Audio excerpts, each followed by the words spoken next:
Have you ever been frustrated when a song is pitched too high or too low for your vocal range, or it contains weird chords that you don't know? Have you ever been to a jam session and all you've wanted to do is jump in and join in the fun? Well, there is one thing that can provide the key to these musical quandaries, and the key is the musical key.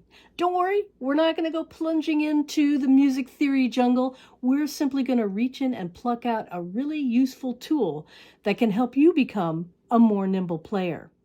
When I was first learning how to play the ukulele, I had zero musical knowledge to fall back on, so I had to figure out an easy way for my non-musical mind to categorize all this musical information. Hi, I'm Ukulele Clare, this is my co-host Tim, and together we've helped hundreds of people tune into their inner ukulelean. And I tell you, when I figured out how easy it is to crack into musical keys, it was a complete game changer, and I hope it will be the same for you too. So first, we'll start with the smallest element, the note. Songs or melodies are made up of a string of notes. La, la, la, la, la, la, la. You'll find these notes repeated endlessly when you run your fingers down the white keys on a piano. The black keys are the in-between notes, called sharps and flats. This black and white key pattern is reflected down each string on the ukulele. You can download this graphic from the link below. So if you're going to do the kind of playing where knowing how to find the notes on the fretboard is important, this pattern, laid out so nicely on the piano, is enormously helpful to burn into your mind. Next come chords. Just as a color palette contains certain colors that look pleasing together, a chord is a sonic palette that contains specific notes that vibrate or vibe well together. In a basic chord, there are 3 notes. But there are 4 strings, you might say. Yep, we just double up on some of the notes. You'll see how with this formula.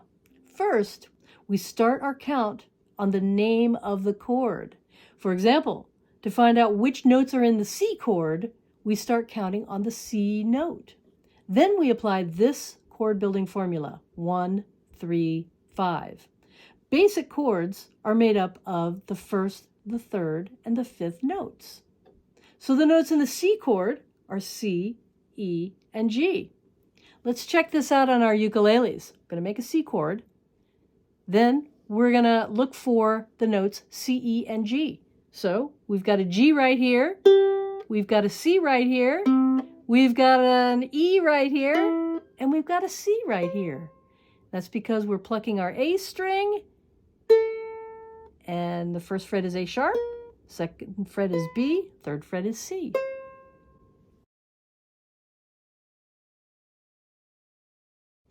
Let's do this with the G chord. Check this out. So for the G chord, when we apply our 1, 3, 5 formula, we're looking for G, B, and D. All right, so here's a G, open string. When we put our finger on the second fret of the C string, we get a D, because C, C sharp, D. We put our finger on the third fret of the E string, so we go from E, F, F sharp, G. Then we have a finger on the second fret of the A string, so we're going from A sharp to B. There's our G chord. As you can see, the notes don't have to be in alphabetical order. You can change how a chord sounds by rearranging the order of those notes. For example, here's our regular G chord. And now, here's another G chord. Sounds completely different, but it's the same chord because we have G, G, B, and D. How does that work? That's another lesson for another day. Now that we know the formula for making basic chords, let's apply the same idea for figuring out which chords make up a basic key. Basic keys are made up of specific chords according to this formula, 1, 4, 5, and 6. Instead of regular numbers, the music world uses Roman numerals to denote key formulas. Same as before, we start counting with the name of the key, like this for the key of C. So, in the key of C, C is 1, F is 4, G or G7 is 5, and there are other chords that make up a typical key, but we'll keep our focus on this simple starter set that works well for tens of thousands of songs. But wait, see how under that A chord there's a lowercase Roman numeral? That indicates what's called a relative minor, and there's one in every key. But it's not used as often as the three main chords, so it's not included in the essential 1-4-5 formula. And it's lowercase because that's the way to tell that it's a minor chord. It may not be played as often as the main chords, but it's good to be able to figure out which one it is because it does come up a lot, as you'll see. This is a lot of information, and if you're like me, you'll take it in and parts will make sense now, parts not so much. But if you play regularly and explore a wide variety of songs, you'll see it come up and have one of those satisfying aha moments when you finally connect the dots. So don't worry if you're not getting every little bit off the bat. The important bit is coming up. All right, let's try our hand at determining the chords in the key of G. First, we start counting on which chord? On the G chord. Why? Because that's the name of the key. We apply the 1-4-5 and lowercase 6 or minor formula, and we get G, C, D, and E minor. Songwriters choose which key to use based on a variety of reasons, including the mood of the song, like a minor key gives a really dark, mysterious sound. Jazz and blues have their own formulas, or they may be aiming at a particular vocal range, someone with a higher voice versus a lower voice. That's why some songs might be keyed too high or too low for your vocal range. The good news is it's fixable. I'll show you this concept with the Roger Miller classic King of the Road. A lot of people play this song in the key of C. I'll show you what happens when I play it in the key of C. Trailers for sailor rent, rooms to let 50 cents. I can't play it. I can't sing it that low. Here's what happens when I change it to the key of G. Trailers for sailor rent, rooms to let 50 cents.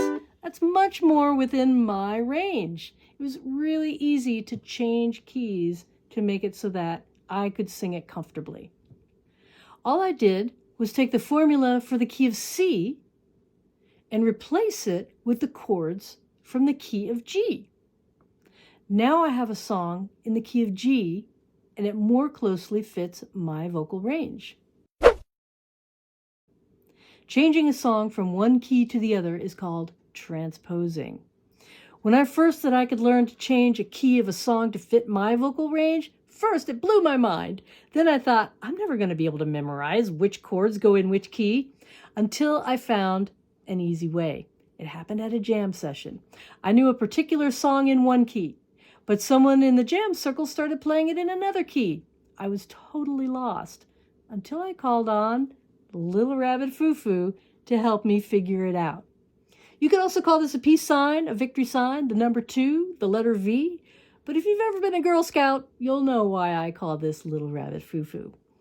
The important part is to pay attention to the fingertips that are touching. We start counting on the thumb as number 1. 1, 2, 3, 4, and 5. The fingers that are touching are the 1, the 4, and the 5. So let's start with the key of C. We start counting on the name of the key. That's the number 1 or the thumb. So we go C, D, E, F, and G, or G7. So C, F, and G7 are the chords in that key. As for the relative minor that we learned about earlier, it's actually built into the formula. It's just the invisible 6th finger, minor. So we've got C, D, E, F, G, A minor. Let's try this with the key of G. All right. So which chord do we start counting on? The G, right? Because it's the name of the key. So we've got G, A, B, C, D. So G, C, and D, and the relative minor, E minor.